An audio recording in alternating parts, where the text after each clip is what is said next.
Welcome to Course 4. I'm your teacher, once again, Daryl Soul Sax Merle. I'm glad to have you. I'm glad you made it through course number 1, 2, and 3. And now you have such a great foundation for us to move quickly in this course and give you some more tools and some more know-how while using those tools to create solos and to sound very soulful and to be smooth and to have gospel feel, all that and then some. So I want to say, first of all, if you're still struggling with your major scale, you might want to go back. If you're still struggling with your major pentatonic and understanding how that works, you might want to go back to the other courses. If you don't understand what scoops are, if you don't understand what bending notes are, vibrato, what else have I been over in those other courses? Things of that nature. I think I even gave you the minor pentatonic scale. If you're struggling with some of those things still, you need to go back and get that foundation secure so we can move in this class and you won't, be confused and you'll be able to keep up.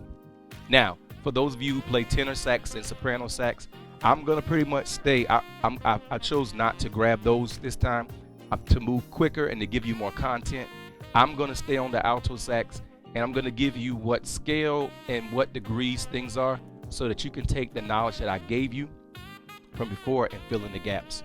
I'll probably also put some things on the screen. So between those two, you should be able to keep up now because this class is more for the mature players, the players that got most of that foundation that I gave them before, and now you're ready for some more because you're ready to learn how to try to make this saxophone sing.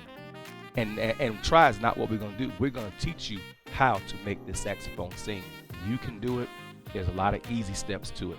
So I'm going to take the next video to review some of the things. Well, maybe not. I'm going to take the next video to introduce you to the song that we're going to be going over, my song called Closer Than I Realized. I'm going to teach you the melody and I guess you could call it a close bridge after that.